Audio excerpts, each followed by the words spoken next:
ahorita para poder entender el contexto en el que estábamos. Muchos de ustedes alcanzaron a vivir la economía cerrada, cuando todo se prohibía importar y era muy difícil, prácticamente la única ventana que había al mundo eran los San Andresitos, porque todo estaba prohibido de traer. Y eso, si bien una gente dice desarrolló la industria nacional, otra la ve malo porque no hubo la competencia internacional. En ese momento fue cuando creamos el Pacto Andino, tratamos de hacer una integración llamada cerrada. Pero ese modelo cambió, ¿sigue?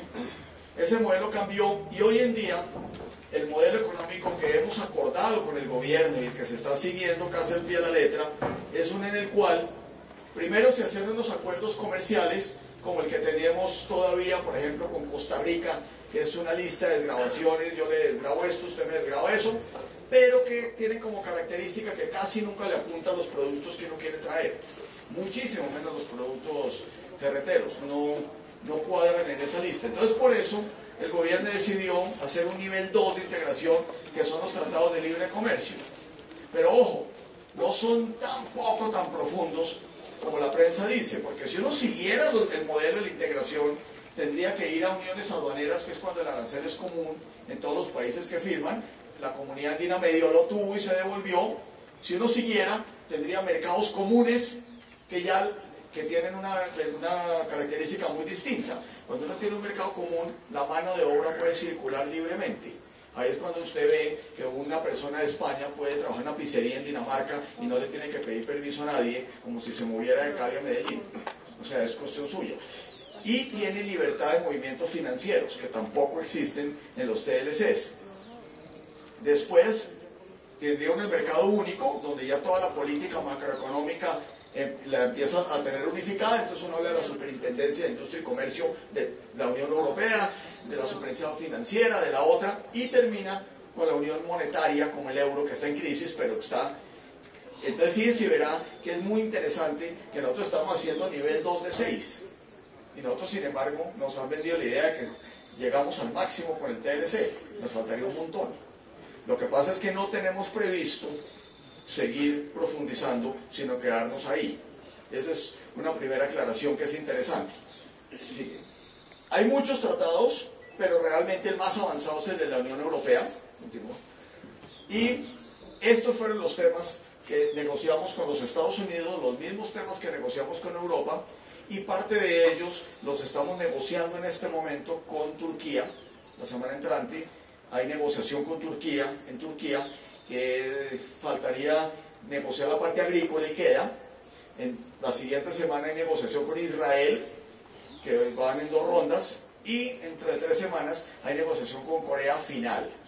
Ya debe quedar la parte de los carros, que era la parte que faltaba, y la parte de la leche y otros deben quedar finiquitadas, y el presidente de Corea viene a final de mes a firmar el tratado. Una vez se firme, pasa al Congreso. El Congreso de Colombia no, por constitución, no le mete mano. Dice sí o no, pero no empieza a cambiar el capítulo 4 y el 8, el 7, no, eso no lo hace.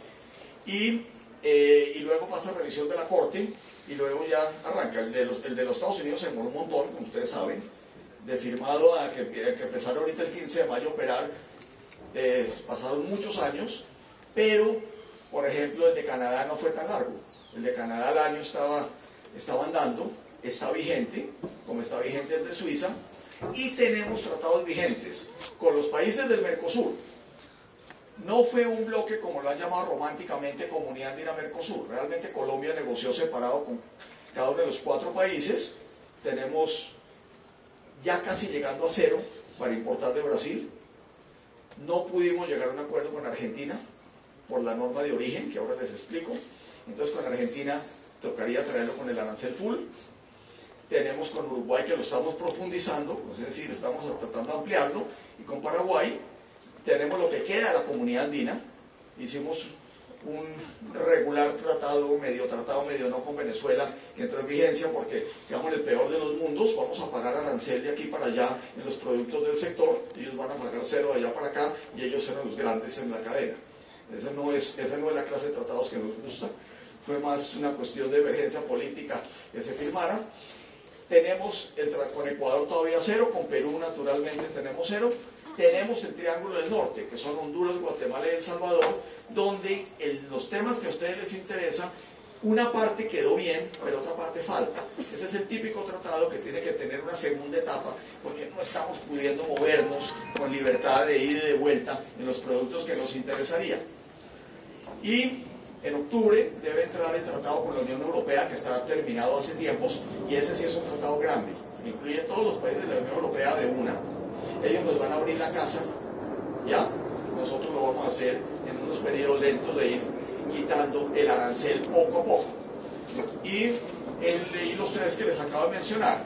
Ayer nos llegó el borrador de Japón, que sería probablemente el siguiente tratado que seguiría, y también recibimos información de Australia, que quería hacer otro tratado con Colombia. Como quien dice, creo que la excepción en el mapa va a ser el país que no tenga tratado con Colombia. Ustedes vieron que el presidente Santos en la visita le ofreció a China un TLC. Para serle muy sincero, nos preocupa mucho. No sé si estaremos ya listos para negociar con China. Yo pensaría que no. Nosotros como Cámara pensamos que es mejor que dejar así China todavía un tiempito. Ya bastante duras son Turquía y Corea para el tema, entonces ahí vamos. No se negocia solamente quitar aranceles como uno cree. Miren toda la lista que hay. En un tratado de libre comercio, por ejemplo, se negocian servicios. Entonces las firmas de abogados, las firmas de ingenieros, los constructores, todo ese tema se negocia en un TLC. Se negocia todo el tema de otra clase de servicios. Usted presta el servicio allá, el de acá, los servicios por computador, lo que ustedes hacen por Amazon, por Google, todo eso se negocia ahí. Se negocia toda la parte ambiental y laboral, pero no como se ha dicho en la calle, que uno por culpa de la parte ambiental y laboral va a cambiar las leyes. Este es un tratado comercial, no un tratado ambiental y demás. Lo que Colombia se compromete es a que si llega a violar alguna ley laboral como consecuencia, digamos, para bajar precios o algo, lo puede llevar a la mesa de solución de controversias, que es una mesa que se crea con los Estados Unidos para dirimir conflictos. También la hay en Europa y en los demás tratados. Esta es muy importante. No fue demasiado buena en el tratado con los Estados Unidos las compras públicas, pero quedó muy bien negociada con Europa. En la última escuelita, que si alguien, el último pueblo al sur de Francia, al colombiano le da trato nacional, como si fuera francés. Entonces, esa es una cosa muy interesante como se logró mejorar. Con los Estados Unidos nos abrieron 5 estados, los demás no, pero se dejó una cláusula habilitante, podrán entrar en el futuro. Obviamente no se trata de ir a hacer las grandes obras que ni siquiera hemos hecho acá, sino de tratar de mirar esa clase de, sobre todo esa clase de obras que hacen los pueblos, que sumaditos a nosotros nos suma un montón de plata, y para ellos son obras menores. Entonces esa es una mesa muy interesante que hay que echarle ojo, porque ahí va a haber negocio en el futuro. Ya varias empresas colombianas han estado licitando, por ejemplo en la Florida, y no había TLC todavía, y me dicen que es excelente porque sale mucho más barato que le contraten al colombiano.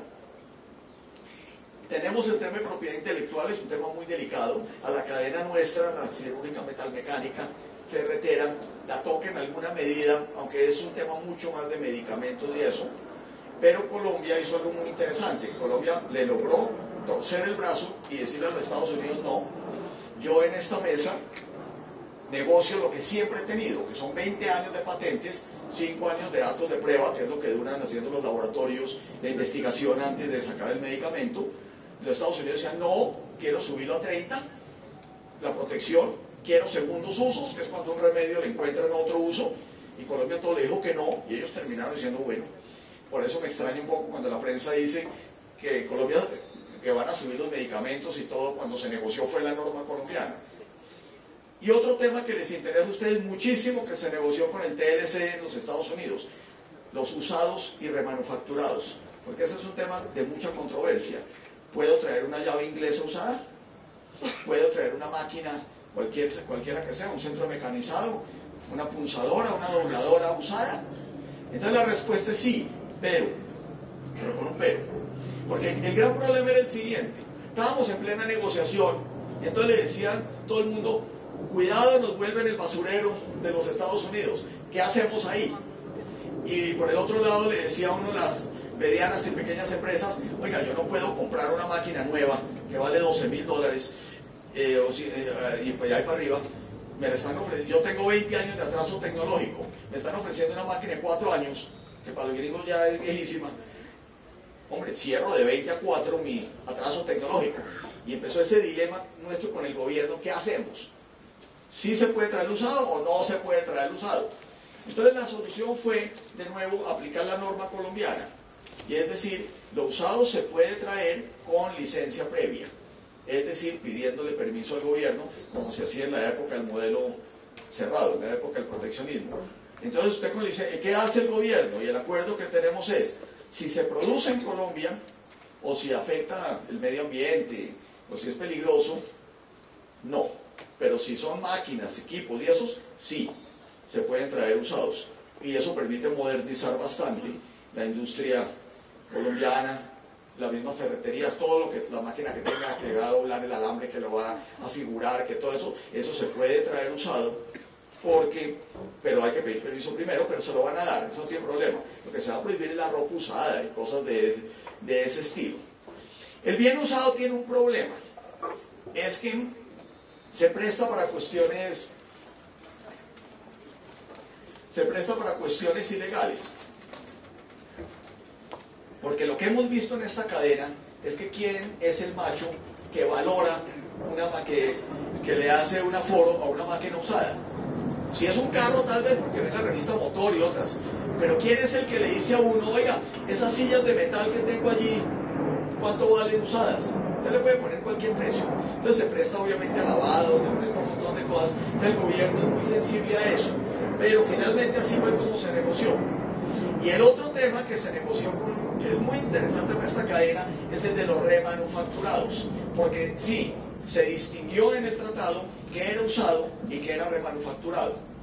Usado, pues ya lo sabe, simplemente es de segunda mano y demás. Pero el usado no tiene garantía, no tiene expectativa de vida útil, le puede usted poner cualquier precio, pero sobre todo, ¿qué tal que le explote la maquinita que compró ayer y cosas así, y a fijarse al mono de la pila porque aquí no se puede responder?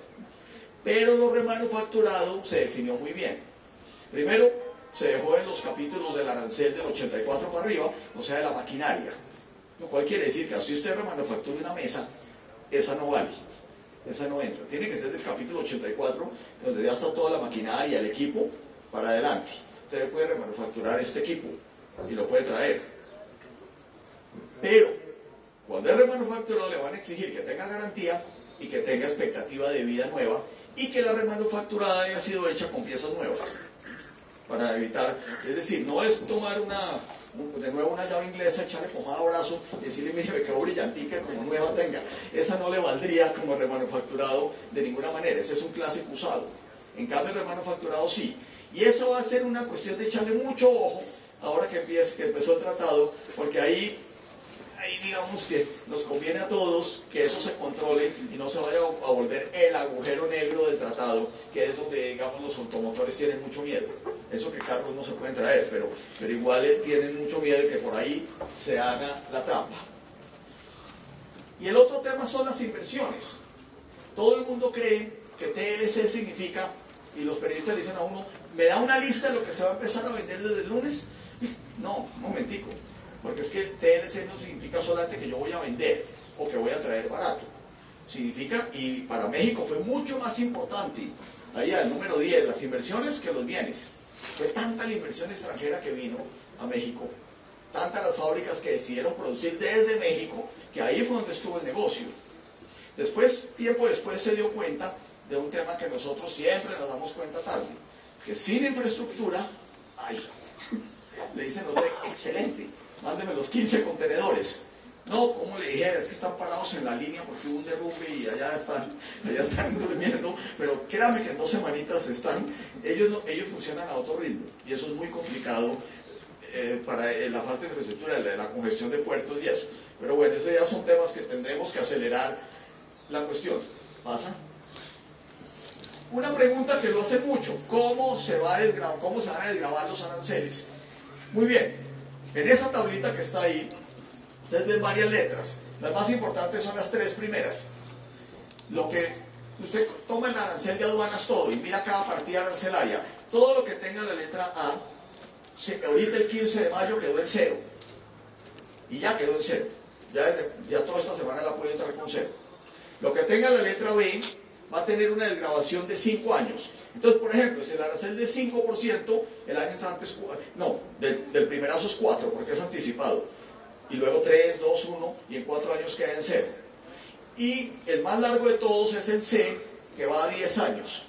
Es decir, ya se le desgravó un décimo al arancel, y luego, en los próximos 9 años, se va a desgravar el resto. Pero todos los años se desgrava un poquito. Luego, en la mitad del periodo ya va. Entonces, no todo es inmediato. Porque a uno le dicen, bueno, ya, y van a llegar carros baratos. Primero, pues no es que los gringos tengan carros baratos. Son de otra gama. De golpe con Corea la pregunta es distinta. Pero esto va desgravándose poco a poco donde tiene 10. En el tema que les interesa, sí, el acero quedó con 0. Como dice su nombre, el acero, acero. El acero quedó en 0, el acero largo. Y los planos quedaron acá. Los planos quedaron con la línea de 5 años. Ya se hizo la primera desgravación, entonces quedan 4 añitos para que quede completamente en 0. Claro, es que también depende con quién uno negocie. Usted me dice con los Estados Unidos, hágale. Si me dice con Turquía, le digo, no, pero a ver, lo desgravamos un poquito más despacio. Pero, y luego, ya en el resto de productos ferreteros, como lo he hablado con Alberto, eso ya es que es una gama demasiado grande, no se puede generalizar. Hay cosas que lo que no producimos acá en Colombia, casi todo lo dejamos en desgravación inmediata. Desde ya, en este momento, se puede traer sin arancel. Y algunas cosas, la mayoría, están en 5 años. Con la Unión Europea, en lugar de 10 años, lo dejamos en 7. Con Corea y Turquía también lo estamos dejando en 7. O sea, están mucho más agresivos esos tratados que el mismo gringo. En 7 años, que como digo, realmente son 6, porque la primera desgravación se hace el primer día. Entonces, quedaron mucho más rápidas las desgravaciones arancelarias. Pero acuérdense una cosa, Colombia ya había cambiado los aranceles. Más o menos en octubre, pasado hizo un año, o sea, en octubre del 2010, los habían bajado, en agosto del año pasado los volvieron a subir, pero no a los niveles que estaban, y hoy prácticamente los productos nuestros tienen todos o 0, o 5, o 10. Entonces se nos presenta un problema, y si yo negocié aquí partiendo de 15, ¿qué hago? Porque hoy día el arancel está en 10. Entonces la respuesta es cuando las curvas se corten. Usted empieza a desgravar el teórico y sigue pagando 10. Cuando ya esa desgravación toca el 10, ahí empieza. O sea, le hace como una cosa así y luego le desgrava así. Entonces, también cuidado con eso. Porque todo el mundo piensa que ya empezó todo y ya me han preguntado, ¿por qué el arancel está igual si empezó el TLC? Porque ese producto, habíamos dicho que empezaba a desgravarse en 15, que era el arancel de la época. Como hoy está en 10, entonces se queda en 10 hasta que esa línea corte la otra. Y eso también hay que tenerlo en cuenta porque es una confusión, digamos, que se ha generado estas 2 primeras semanas. Así es como funciona en este momento y como les digo, Turquía y Corea van a desgravarse, es en 7 años lo máximo, otras cosas en 5, pero hoy hay como una especie de acuerdo que todo lo que no se produzca en el país, eso sí va a ser. Ahí se nos está empezando a crear un problema es con los sustitutos, con los productos que son parecidos, que el uno está en 0 y el otro tiene 5 o 10, y entonces se arma un lío. Y el otro tema que se nos está presentando es la capacidad de la aduana para distinguir un producto de otro. Ese ha sido, digamos, el tema de trabajo de los últimos 6 meses, que ha sido durísimo, todo el día con la aduana, dándole clases de este tema, mostrándole cómo son los productos que se traen en la cadena, y ahí van, pero todavía falta mucho, y ese es uno de los grandes temas que el país tiene que arreglar. Una buena apertura tiene que ir acompañada de una muy buena aduana. Eso es lo que pasó en Alemania, eso es lo que pasó en Estados Unidos, lo que pasó en todos lados, lo que ha pasado en todos lados. El otro sigue más, hasta luego, está bien. No, devuélvete. Miren cómo quedó. Esto fue lo que llaman un tratado asimétrico. Si usted mira de aquí para allá, los Estados Unidos nos dejaron el 99.998 de todos los productos en 0. Hoy tenemos toda la industria, salvo unas cosas del atún, que no es problema de esta cadena, lo tenemos en 0. Mucho mejor que la PTEA, que era ese acuerdo, que no era acuerdo, era esa concesión que nos han dado los gringos por la lucha contra la droga, que algunos productos entraban en cero, ahora es todo. El APDEA tenía otro problema, se vencía cada rato y nos volvían a poner aranceles, nos volvían a poner, nos devolvían la plata, está bien, pero ya usted los había pagado. Y vivía la expectativa de que lo quitan, lo ponen, lo quitan. En cambio esto ya es indefinido. Esto es, que hay gente que le pregunta, ¿por cuánto es el tratado? De por vida. Es algo que algún día haga como Chávez, que lo denunció y entonces lo acabó, pero normalmente un tratado es de por vida. Entonces nosotros tenemos todos los productos industriales para entrar con cero a los Estados Unidos. Entonces, todo entra con cero. De 8.600 partidas industriales, 8.656 entran con cero. Por plata, también. Y de allá para acá, es distinto. Entonces tenemos el 79% de todo lo que es la parte industrial colombiana, ya está en cero desde el 15 de mayo. O sea, es bastante agresivo respecto a lo que ha sido tratado por México, que duramos años bajando el espacitico y demás. Y se está protegiendo el 5% a 5 años y el 9% a 1. Esto no es de la cadena, estos productos de acá. O sea que estos tres quedaron así. Prácticamente podemos decir que el orden del 15% van a tener desgravación lineal, pero casi, pero no, un poquito menos, y básicamente como el 80% ya tuvieron desgravación inmediata. O sea, sí se va a sentir, es importante, se siente, ya se está empezando a sentir, es una cuestión interesante lo que está pasando, pero se va a sentir más cuando se haga Turquía y Corea, porque ellos sí producen lo mismo. No se les olvide una cosa, es que los tratados en general no son ni buenos ni malos. Un tratado es una herramienta, como la use, le funciona. No es como le dicen a uno que toma el taxi, el señor del taxi le dice, uy, y el TLC va a acabar con el agro. Y le dice, ¿y dónde sacó eso? Si es que el banano, las flores y el café, que son los principales productos, rogaban por el TLC. Ah, pero el arroz, no. Está bien complicado el arroz, pero el arroz no es el producto grande. El producto grande es el banano, el café y eso. Y el arroz lo que hicieron fue que, a diferencia de la industria, arranca de un arancel del 70% y le dieron 19 años de desgravación. Entonces ya en ese tiempo se va a saber si los biocombustibles volvieron el agro bueno y listo, o si no, no, o si ya quitaron los subsidios. Y el pollo, que tanto dicen que los cuartos traseros de pollo, sí, pero arrancan de 160% de arancel y van bajando. O sea, por el momento no lo van a sentir, con el tiempo puede. En la cadena nuestra, en cambio, estamos arrancando todo del 15 que les dije o del 10, y estamos hablando de 5 o 10 años de desgravación y la mayoría en inmediato. Es un fenómeno totalmente diferente, nosotros sí lo vamos a sentir mucho más rápido en ese sentido, cuando entre. Y si le suman la Unión Europea en octubre, es otro precio. Y no se les olvide otro punto. ¿Sigue? Sigue, hasta arriba. El origen. El origen es uno de los grandes olvidados de un tratado y después es uno de los grandes dolores de cabeza para los importadores, para los exportadores, para los industriales, para los comerciantes, para todo el mundo. El tratado solamente cubre los productos que tengan origen. En otras palabras, ¿qué es el origen?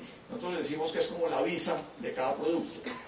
¿Por qué? Porque los Estados Unidos nos están dando el tratado a los bienes colombianos, no a los bienes chinos que vienen a Colombia, les hacen cambio de empaque y se van para allá.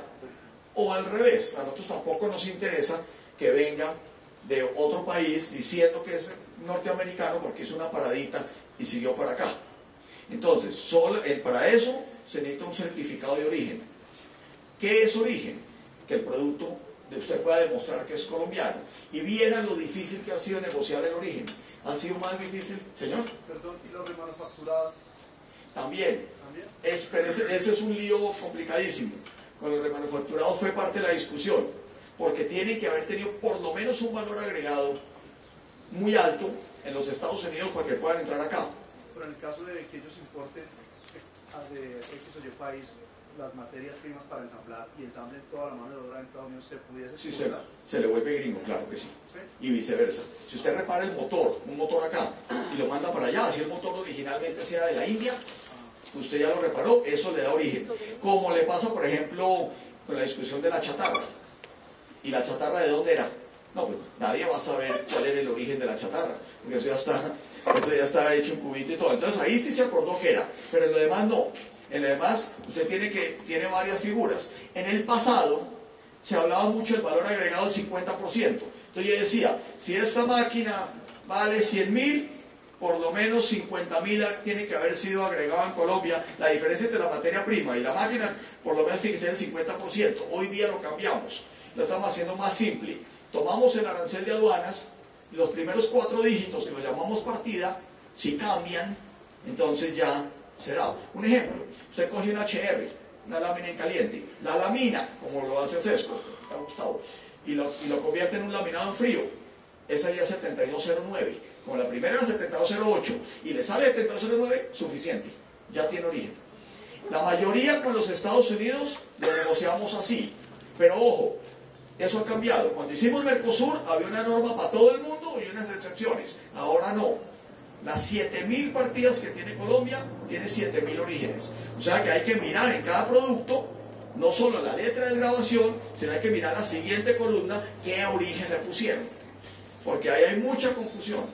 Pero el simple hecho que sea remanufacturado ya es libre para que sea... No, si es remanufacturado ya, pero en los bienes nuevos tiene que tener cambio de partida.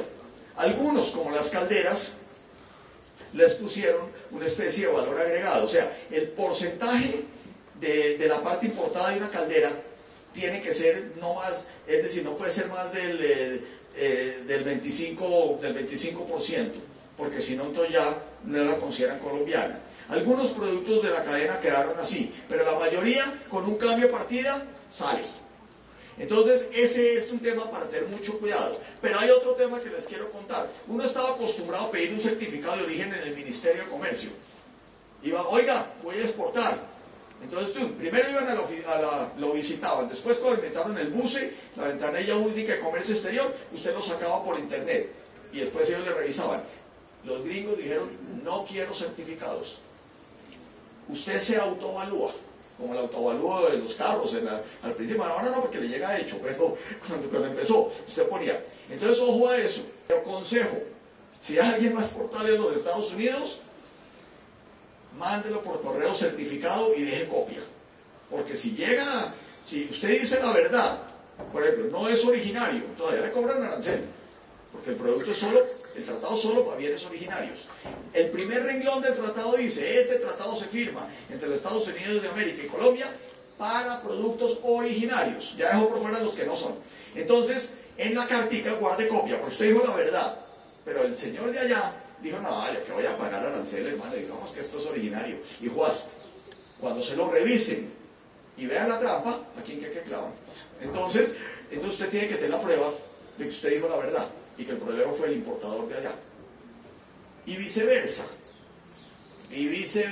porque, es decir, a uno le ofrecen mucha cosa. Tranquilo, hermano, que esto es originario, recíbalo, allá le va el contenedor, págalo en su ferretería.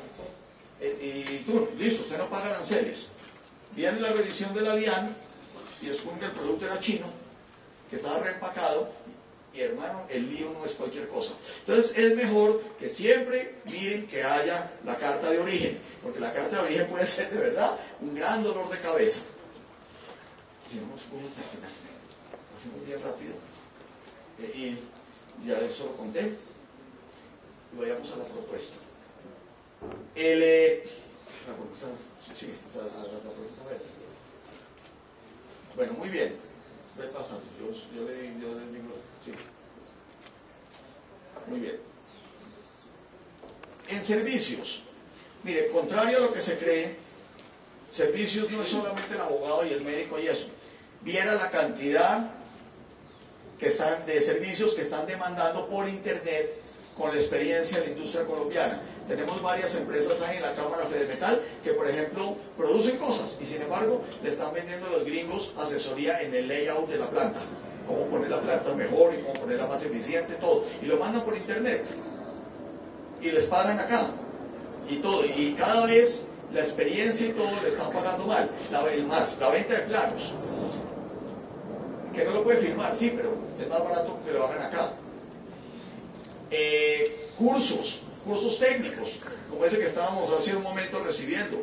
Viera, por ejemplo, ahorita que estamos organizando unos cursos de formación de formadores en soldadura, no de enseñar a soldar, de formar profesores de soldadura, porque usted sabe que es una de las grandes crisis que tiene el sector ahorita, se está quedando sin soldadores por el tema petrolero, entonces, y está subiendo mucho el precio. Ah, no, ahorita la Fundación Metal Asturias nos las va a dar por internet 3 meses y solamente vienen en el último mes a la parte práctica. Todo eso queda regulado en los TLCs, el tema de los servicios. Va a ser muy interesante y se van a dar cuenta que va a pasar lo que pasó en Japón, que los servicios terminaron pesando más que la producción industrial. Hoy Japón tiene más o menos 60% del PIB en servicios y como un 20 y pico % en industria. Eso está pasando en casi todos los países, no vamos a hacer excepción. Y entonces los servicios es un tema que todo el mundo puede prestar. Es que el mismo servicio de comercialización ya es un servicio que queda regulado por el TLC. Entonces es muy importante tenerlo en cuenta. Y aquí, en el tema laboral, sí, dime. Por ejemplo, en el tema de servicios, el servicio de consultoría está libre de cualquier impuesto o algo así. ¿O cómo? Lo que pasa con tienes la parte del IVA es inevitable porque eso no ningún país le está quitando. Tú prestas un servicio aquí y la tienes, pero sí bajo el tratado tú puedes prestar el servicio allá. Devuélvete un minuto a servicios. El tema es que tú tienes 4 clases de servicios. El que llaman transfronterizo, que cuando empezamos a negociar el tratado no era nada y se volvió el servicio porque se volvió el de internet. Tú no vas y ellos no vienen. Pero tú, digamos, le haces un plano y se lo mandas. ¿Lo recibió? Sí. Cámbiale la parte de abajo, listo. No, estás hablando, ni el que lo recibe ni el que lo da se mueve. Eso es gracias a la tecnología. El clásico, el consumo en el extranjero. Entonces, simplemente, o tú vas a prestar el servicio cuando te das un técnico para que arregle la máquina, o tú vas a tomar o ustedes van a tomar el curso allá. O se desplaza el cliente, o viene el que presta el servicio. Ese es el segundo sistema, eso quedó regulado y quedó aprobado. El tercero es uno que fue muy difícil, que eliminaran los gringos la presencia comercial, porque hay muchos estados que te dicen, listo, usted puede venir acá, perfecto, pero me abre oficina, obligan a la oficina física. Y eso quedó ahí como para negociar después. No quedó totalmente claro, no es en todos los estados. Pero ese es el punto que te diría que tengan más cuidado. Que de golpe el servicio te exige una presencia física allá y entonces no es negocio. Y el desplazamiento de personas, que era un tema muy difícil, porque todo el mundo dice, ¿y la visa? Entonces el tema es que uno negocia visas cuando está a la altura de mercados comunes. Y ya vimos en la primera gráfica que esto es apenas un TLC. En los TLC no se negocian movimiento de personas. Ellos lo aceptaron para arquitectos y para enfermeras. De resto, eso no quedó ahí en el tema. Porque ese sigue siendo el gran tema. Aunque la verdad se ha dicho que se ha facilitado mucho.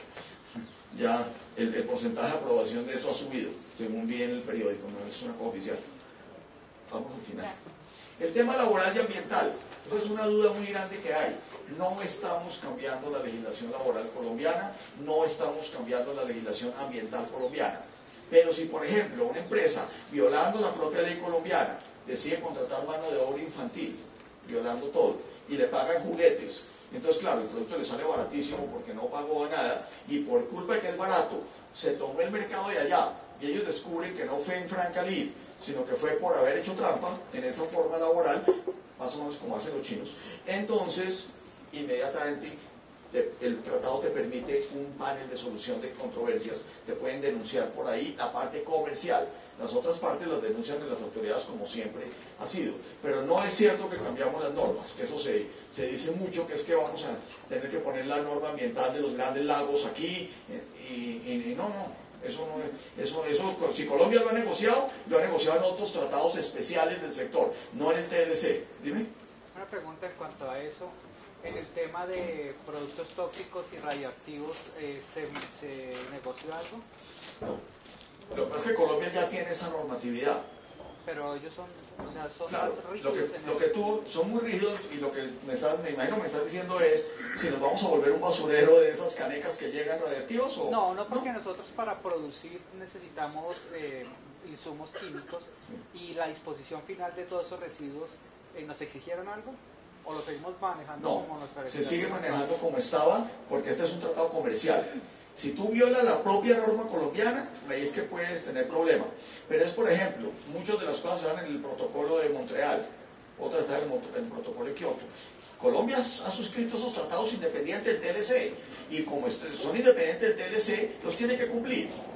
Si no los cumples, y comercialmente el producto sale más barato y les ganas digamos, una clientela o algo, ahí es que pueden intervenir. De resto, no. Y si intervienen no es por el TLC, es por los otros tratados que han firmado. Un segundo que no se oye. Sí, mejor. ¿Dónde estamos?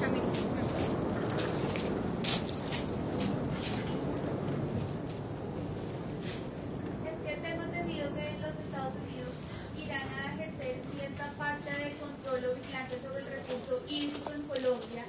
Me dijeron que era por algo de que si se dan cuenta que determinado producto que se produce acá está contaminando el recurso hídrico, es decir, mediante un proceso hay vertimientos a una fuente hídrica, ellos inmediatamente se niegan a que eso sea comercializado. Quiero saber si es verdad o no, de qué manera se hace. Yo creo que es la misma respuesta anterior. Si viola la norma colombiana y como consecuencia de la violación de la norma, si ahorró, por ejemplo, no sé el recurso hídrico, pero tú no pusiste los filtros en la chimenea X para producir acero, claro, te salió más barato porque eso hubiera costado un montón. Y dicen, pero le costó más barato porque no cumplió la norma. Sí, creo que pasaría lo mismo en el recurso hídrico, pero no es que el TLC te imponga esa normatividad. Colombia la tenía que tener ya para que se la hagan valer. Sí, que ahora deben ser como más rigurosos en eso. No, lo que pasa es que tenemos un auditor extra, pero la verdad es que es la misma norma que siempre, es un estilo, digamos, lo que estábamos hablando con los colegas de Cementos Tequendama ahorita a la entrada, del tema de la barra corrugada, sí, sismo resistente y no sismo resistente. Colombia la tiene obligatoria, el hecho de que vendan no obligatorias ya está violando la norma colombiana. Otra cosa es que si tú haces eso, por el TLC, entonces te digan, ellos también se metan en la pelea, pero la violación es de la norma interna. El TLC no te está imponiendo normas ambientales ni laborales. ¿De golpe sí va a haber entonces ese auditor externo que estamos viendo? No, el auditor es simplemente si se refleja en un precio del producto que lo vuelva más competitivo artificialmente, solamente. No es que te diga, si tú por ejemplo estás produciendo y no le vendes a ellos, ellos no se pueden meter. Es eso. O sea, no va a ser tan grave por ese lado. Bueno, yo creo que no voy a mostrarles por el aras del tiempo efectos de la cadena acá, pero sí les voy a mostrar una gráfica que me parece que es bien importante, que es esta. El mundo de todas maneras con los TLCs y con lo horizontal está cambiando. Anteriormente ustedes hablaban de los verticales. Entonces un vertical era, hombre, yo quiero ser dueño de la fábrica de materias primas, quiero ser dueño de la planta, quiero ser dueño de los canales de comercialización, incluso las ferreterías, y todo es mío y perfecto. Ustedes saben que ese modelo ya casi no se usa, todo es outsourcing, subcontrate, haga todo por fuera.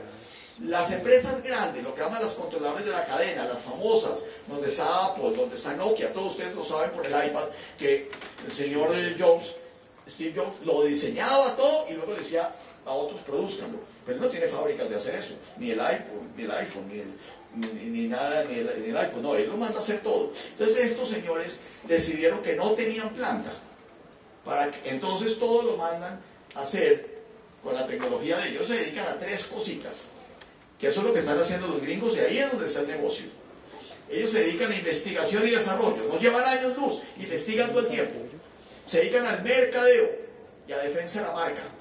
Por eso es que la marca es tan importante en propiedad intelectual. Este señor, que eran los ensambladores, ahora le hacen el producto entero. Entonces le botan parte al que llaman el subensamblador. Y el subensamblador se siente también presionado porque antes hacía una piecita y ahora le toca hacer un montón de cosas. Y esta línea es el tercer mundo. Y nosotros estamos aquí de este lado. Entonces, ¿qué es lo que estamos haciendo? ¿Qué es lo que le decía yo al periodista? No me pide una lista de bienes que voy a vender en Estados Unidos desde el mes entrante. Pregúnteme cuál es la estrategia para sacarle jugo al TLC. Y la estrategia es que no vamos a ir necesariamente a decir, mire este producto bueno, bonito, barato, no se parte, no. Lo que le vamos a decir, vamos es a buscar una cadena que nos reciba como parte del proceso productivo. Entonces, yo le hago una pieza a las máquinas, yo le hago las ruedas de no sé qué, yo le hago a Cata y me recibe una cadena y yo soy parte de una gran cadena de subcontratación. Entonces, un modelo de demanda. Señor gringo, ¿qué quiere que le produzca? Y me va mucho mejor que si le digo, voy a ir a posicionar mis bienes en los Estados Unidos, porque tiene un problema. Primero te toca segmentar el mercado, porque ese es un mercado enorme. Uno de los grandes problemas que hemos tenido con los Estados Unidos y con Europa no es toda la lista de competitividad del profesor Porter, que ya es difícil, es el tamaño. Le dice a uno el gringo, oh, muy bueno tu producto, mandarme 20 contenedores. Le dice uno, ¿por año? Dicen, no papá, por semana. ¡Pum! Murió. No pude. ¿De dónde lo saco? Entonces empiezan a ver que el problema del tamaño es el volumen, es el problema. Porque ellos, el que ha entrado a un supermercado gringo se da cuenta que todos son idénticos. Yo le digo a mi mamá que le digo, a mi mamá, mire, no hay guayabas en un carullo. Y me dice, pero en el otro sí, yo no soy un carullo. Siempre sabe. Pero entonces, no, allá no. O hay en todos o no hay ninguno. Eso es parte de la mentalidad. Y otra cosa, una cosa que se está llamando la metaeconomía, que es el estudio de la cultura para hacer negocios. Importantísimo. Los colombianos somos queridísimos, somos una marchera, pero creemos que nos la sabemos todas. No. Si uno le va a vender a ellos, estudie la cultura de ellos. Acuérdense que aún con México, que son latinos, que tienen a Vicente Fernández, que todo uno cree que se las sabe todas, cuando va a hacer negocios se encuentra con cosas muy distintas. ¿No se han fijado, por ejemplo, que ellos almuerzan 3 horas?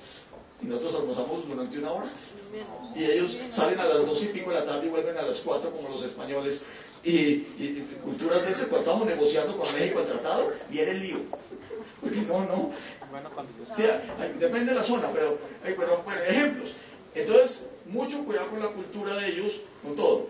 No están acostumbrados al ¿qué va a pasar con la mercancía? Y usted no le ha llegado. Y usted no le ha llegado. No, que raro, yo la despaché así, no juega. Usted en estos modelos le dan la oportunidad una vez. Les falla y les falló. ¿Por qué? Porque entiéndalo, si usted está haciendo su contratación, ¿qué tal que aquí esté el gran centro mecanizado, la maravilla, y usted sea el encargado de la válvula? Pues la válvula hace que la máquina no se pueda ir, tan simple como eso. Acuérdense que cuando a los gringos se les cayeron los 2 transbordadores, el Columbia y el Challenger, el primero fue porque falló el tornillo del tanque de gasolina. Se partió, igual la nave se despedazó. La NASA en su tecnología no miró esa bobada, y la bobada tumbó. ¿Cómo es que decían las abuelas? La cuerda se rompe por donde es más débil.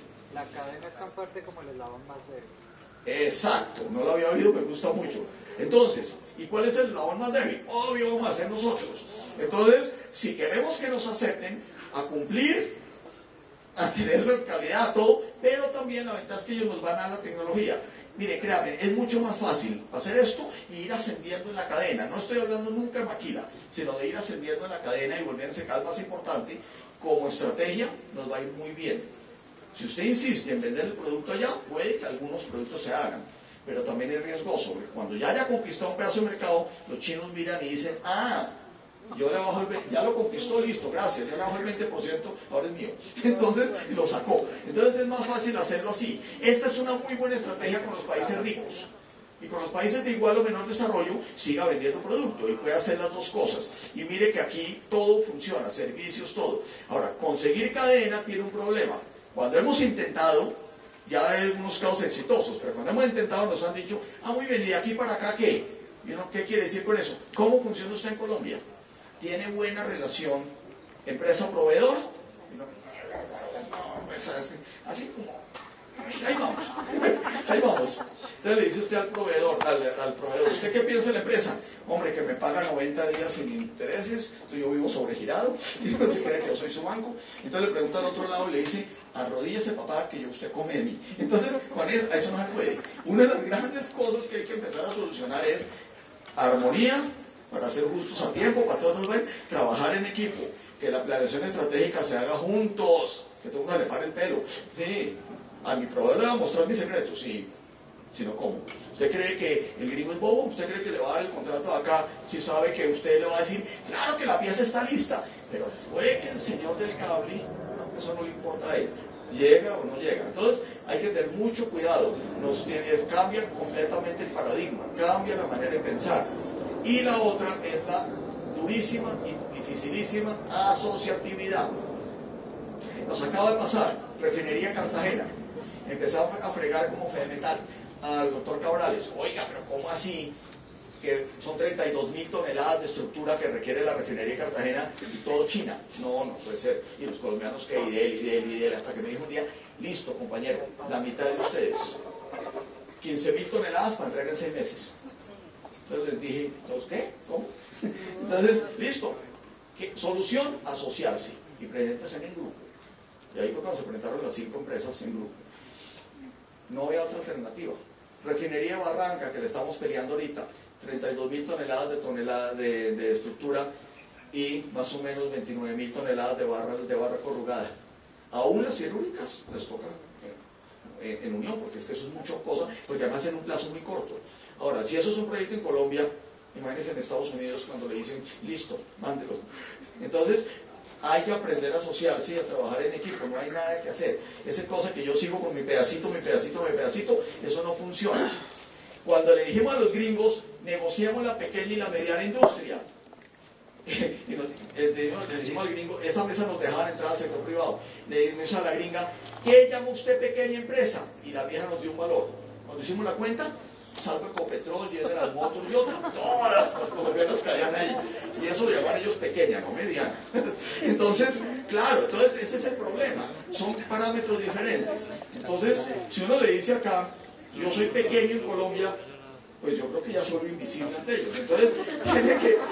Entonces, tiene que hacerlo distinto. Hay que aprender a presentarse en grupo en las licitaciones, en los proyectos, en los negocios que den, porque estamos hablando de gente que está acostumbrada ahí sí que al por mayor de verdad. Ese es el verdadero punto. Y esta clase de modelos nos pueden volver muy exitosos un TLC, pero como les decía, no son ni buenos ni son malos. Es una herramienta que le dan a usted, como las que ustedes venden en las ferreterías y demás. ¿Qué tal que alguien le preguntara a la ferretería, oiga, ¿y esa herramienta me vuelve rico? ¿Usted qué le contestaría? Depende para lo que la use, papá. Eso sí, y el negocio que tenga. Esto le ayuda, pero no le garantiza nada. Esto es una herramienta más. Pero así nos va a ir muy bien. Y por último, es una realidad, así no nos guste. Yo creo que ya pasó la época de pelear.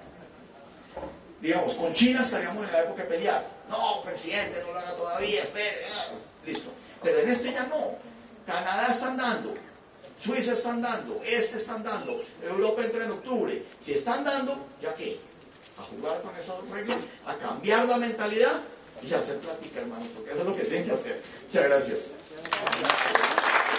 Bueno, yo creo que esta conferencia, con su real importancia, merece una buena ronda de preguntas. Si alguien de pronto quiere hacerle alguna pregunta al doctor Lesmes, tenemos un...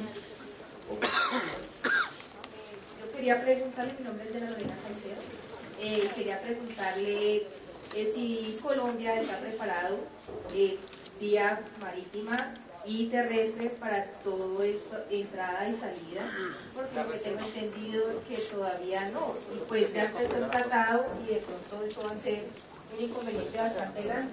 Esa pregunta es excelente y nos la hacemos todos, pero yo la complemento con otra pregunta. Si hace como, ¿cuánto fue que se firmó? ¿Hace 6 años o 7? Y hasta ahora lo ponemos en... Si ya sabíamos eso hace 7 años, ¿por qué diablos, solo cuando ya tienes el agua al cuello, decides que hay que hacerlo? ¿Cuánto hace que llevamos diciéndole al país, no, que es que el país no está preparado? Sí, pero cuando lo firmó tampoco estaba. Y luego parecía como se le olvidó. No, claro que no está preparado. Estamos en una crisis tenaz. Ahí hay 2 teorías. Los que dicen, esto nos obliga a hacerlo. O los que dicen, hijo de madre, lo que le pasó a México. Cuando René Villarreal, un famoso economista, estudió a México 10 años después del tratado de ellos, el NAFTA, que era con Canadá y Estados Unidos, se dio cuenta que al principio creció mucho por la inversión y luego se cayó durísimo. Cuando se dio cuenta que el tema de la infraestructura le volvió a empezar a servir. Entonces, que sea la oportunidad, porque ya vimos que cuando estaba firmado y no aplicado, no lo hacíamos. Que sea la oportunidad, pero obviamente la respuesta es no. Estamos muy quedados sobre ese tema. Ahora, hay gente que se ha adelantado. Si tú te das cuenta, por ejemplo, la carretera de Malambo ya no tiene lotes. Mucha gente puso la nueva planta ya, todo el mundo buscando el mar, porque en un país con estas carreteras es una de las necesidades duras que hay. Pero, por ejemplo, Barranquilla tiene que hacer el puerto de aguas profundas urgentemente. Eso lo tiene que hacer. ¿Usted cómo le dice a ellos que un barco de 100.000 toneladas no atraque en puerto colombiano porque no se puede? Hablan del multimodal, sí, pero tú sales de camión, vas hasta Barranca o Puerto Nare, cambias y eso no, sí, ya sigues derecho. Hay 1000 problemas que hay que arreglar, pero que sea la oportunidad. Pero la respuesta es no estamos preparados. ¿Alguna otra pregunta?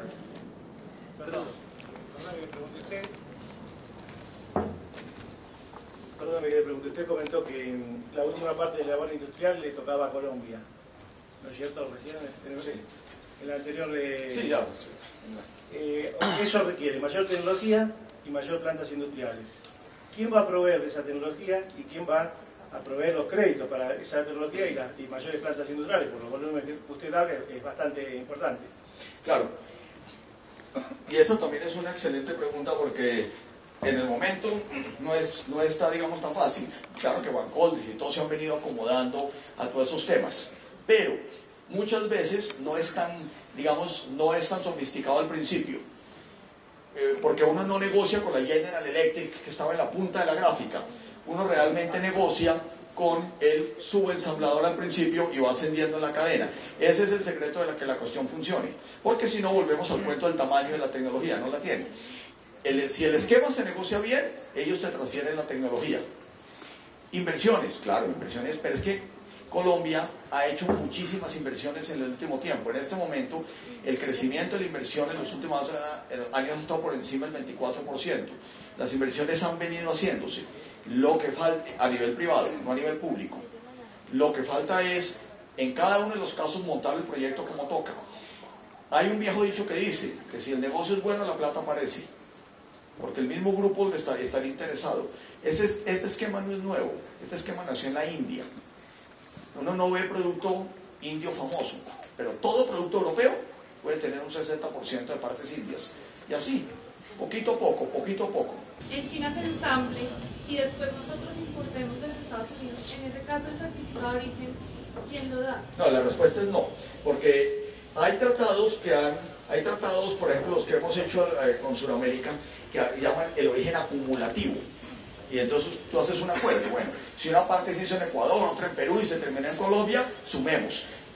En estos tratados no se ha hecho eso. Los tratados son bilaterales.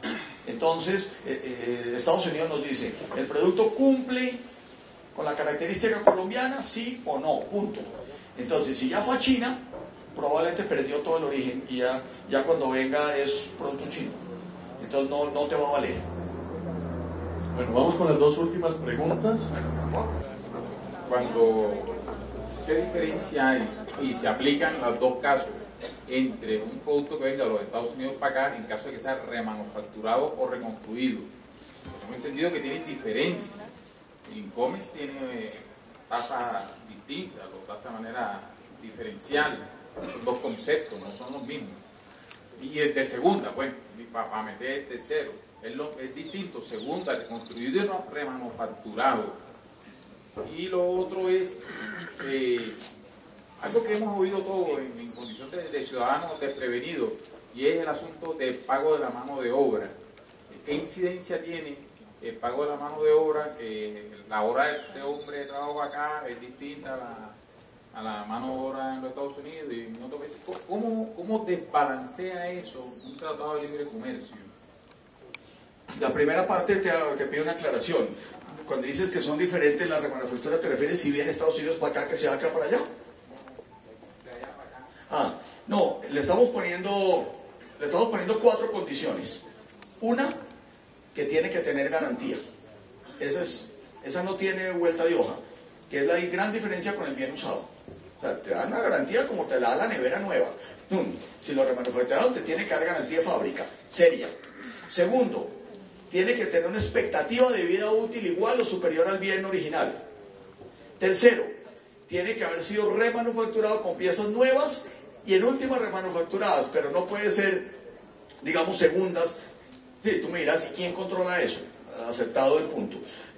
La teoría es más bonita que la práctica, y eso es parte de lo que le hemos dicho a la DIAN. Por eso se está creando un comité para eso y demás, pero no va a ser tan fácil. Y lo otro es que no, básicamente son esas, creo que son esas tres condiciones. Si las cumples, listo, lo puedes traer. Pero a pesar de eso, lo van a mirar y le van a dar, van a tratar de darle como una especie de permiso. El que tiene licencia previa es el usado. El remanufacturado no va a tener licencia previa, pero igual le crearon un comité de control que al final es lo mismo. Es el que echa ojo y mira si sí o si no.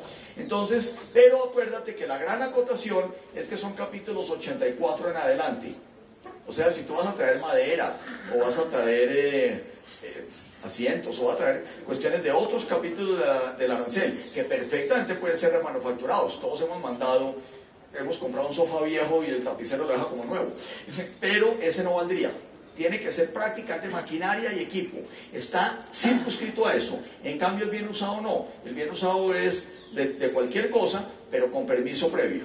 Esa es la gran diferencia. Pero esas tres condiciones no te las van a bajar: expectativa de vida útil, garantía, y que haya sido remanufacturado con bienes, con partes nuevas, ¿no? Buenas tardes, doctor Juan Manuel.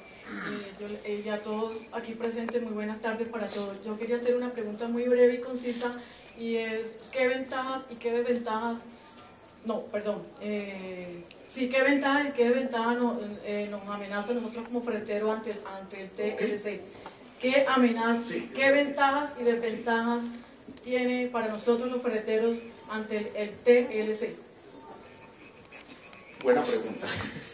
Yo creo que la pregunta la contesta mejor el doctor Alberto, pero que conoce más el sector, y usted me complementa de golpe, doctor, lo que va a decir. Pero yo pienso lo siguiente: una, la apertura a más productos para comercializar es toda.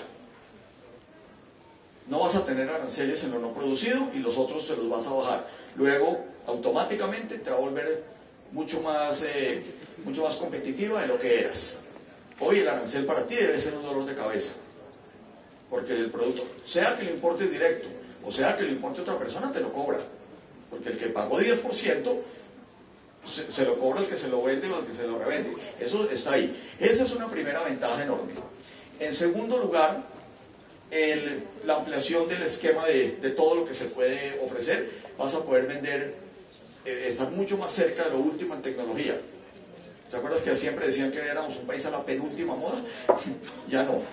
Con esto vamos a estar muy bien. En tercer lugar, vas a poder atacar, claro, tienes el problema del origen, pero con cualquier cosa que le pongas, vas a poder atacar mercados vecinos. Si tú traes de Estados Unidos con 0 y tú entras a Perú con 0, Perú es un país que en este momento tiene muchas más obras públicas andando que Colombia. ¿Cómo era que ya vamos a hacer una misión allá? Para aprovechar todo lo que hemos aprendido aquí y hacerlo allá. Y allá casi no hay industria, allá casi todo es importado. Entonces empiezan a mirar mercados mucho más grandes. Aprendes a asociarte. Entonces, claro, digamos, te pongo un ejemplo concreto. La refinería de Cartagena, la parte de materiales eléctricos. Estuvimos en Houston mirando cómo lo hacían. Eran ferreterías grandes. Ellos nos decían, nosotros no producimos nada. La que se lo ganó, por ejemplo, Summit. Ellos me decían, mire para todos lados. Yo tengo son estanterías de bienes que hacen otros. ¿Por qué se lo ganó Summit? Porque la refinería de Cartagena dijo, hombre, yo quiero una sola empresa que me venda todo. Yo no quiero tener 1000 contratos. Eso seguramente es un cambio de mentalidad aquí en Colombia, porque vamos a aprender a hacer eso. Y lo último que ya había dicho, si no lo logras, asóciate, pero hagámoslo en grande, porque la refinería de Barranca se va a hacer aquí, el oleoducto del Bicentenario segunda etapa se va a hacer acá, todo eso se va a hacer acá, y requiere el producto ferretero como un salvaje. Lo que estamos acostumbrados a que eso lo traen de afuera, y ustedes le venden eso al subcontratista, y ya no, ya le vamos a poder vender directo. No sé, doctor Alberto, me gustaría que complementara.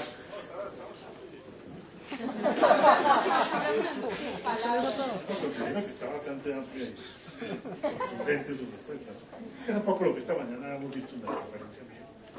El nivel del comercializador es excelente. Tiene mil oportunidades, porque va a tener 1000 productos más y de aranceles con el TLC. Y le contesto la amenaza. La amenaza es muy clara. Te pueden llegar ferretería extranjera a competirte en el mercado tuyo. Porque esto se vuelve igualito a la selección Colombia, que no hace los goles, los voy a hacer. Entonces, si uno pone el equipo en la defensiva, que es lo que el país ha hecho siempre, de todas maneras le llegan a meter un gol y no tiene delantera para contrarrestarlo.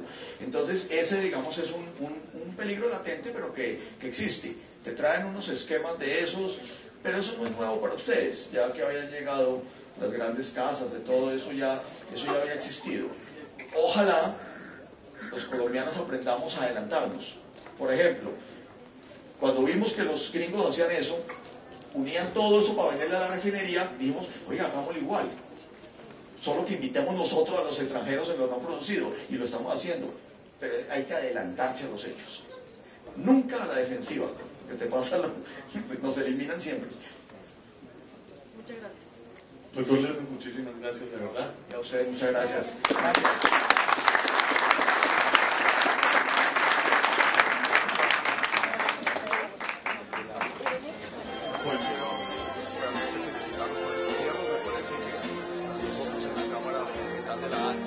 Sabemos que la ferretería es la parte final de la cadena, los que realmente colocan nuestro producto en el mercado.